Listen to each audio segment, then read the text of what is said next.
I'm on a mission to find a tiny little bug that's hopefully going to have a huge impact on our 22 hectare regeneration project in Aotearoa in New Zealand. We are trying to find this, but first I'd like to explain why we're on the hunt for this microscopically small organism. It all has to do with this beautiful plant over here. I'm talking about broom, a relative newcomer to the plants on these islands, not to be confused with our native brooms. Did you know that we've got 24 species of native broom in Aotearoa?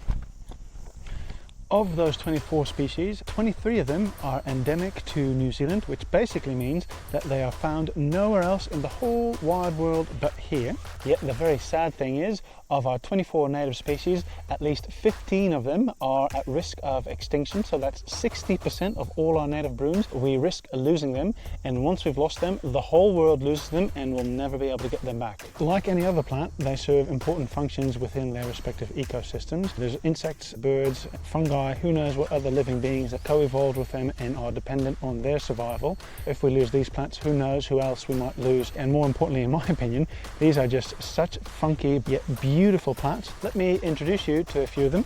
We've got a giant flowered broom.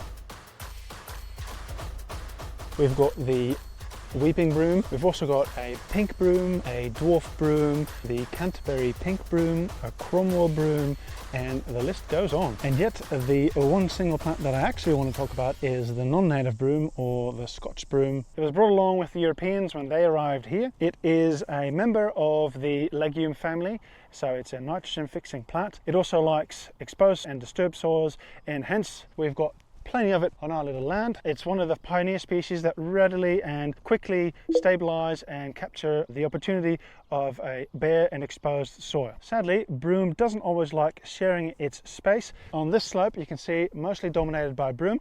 We'd rather have it look a little bit more like this, which is natives and broom going together, and that's the reason why we're on the hunt for the Broom Gall Mite. Here's an example of how effective the Broom Gall Mite can be.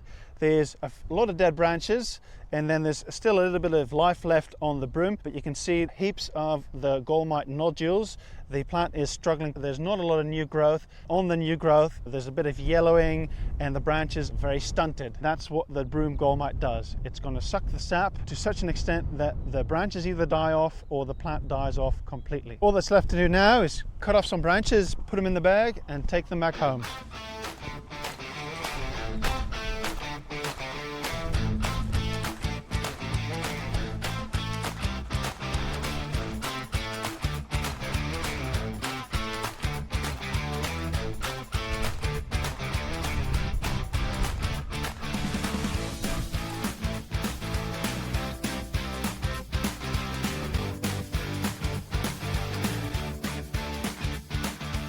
Got a bag full. Let's head to the land and start spreading these babies. This is the Broom Gall Mite. You can't really see it because it is a microscopically small organism, but this fluffy white stuff, it looks like a bit of a powdery snow. These nodules indicate that there's plenty of the Broom Gall Mite on these branches. So this is a branch that's quite severely infested. The plant that we got it from was struggling to stay alive. Although broom is not native to these islands, we appreciate its presence because it serves two important functions. The first function, when the rainfall comes, it slows down the rain, the runoff and the erosion on the slopes. It prevents us losing even more topsoil than we already have.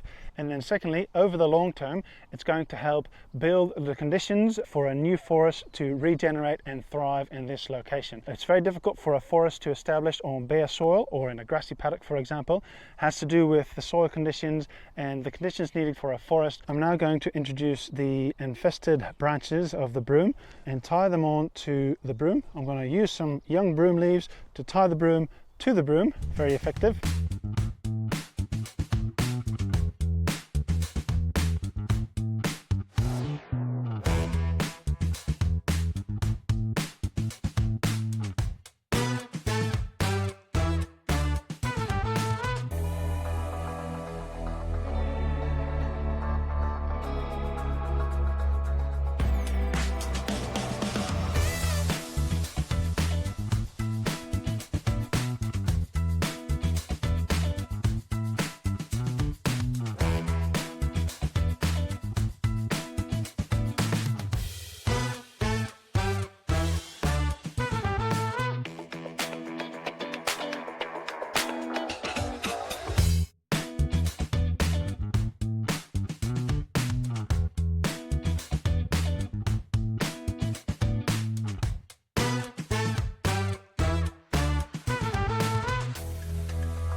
The location for the introduction is going to be close to the spot where we come quite often. That means we will be able to check on it and see how it evolves.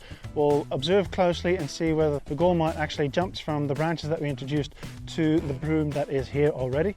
No idea what the time frame is, but by having it nice and close, we'll be able to check on it regularly and keep us updated as well as you. So the intention of this biological control, because that's what it's officially called, is not necessarily to eradicate all the broom that we have. As I talked about earlier, we appreciate having the broom. It serves a few vital functions, but we do want to create a bit more space, a lot more sharing of the space between the natives and the broom. And by hopefully introducing the Broom Gall Mite, enough of the broom will get weakened and maybe even a few of them will die, and that will allow more light gaps and a lot more space for a lot of other species, and then over time hopefully shade out a bit more of that broom and the gorse as this all regenerates into beautiful native bush.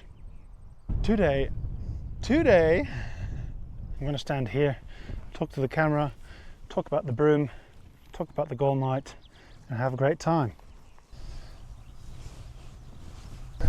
Yeah.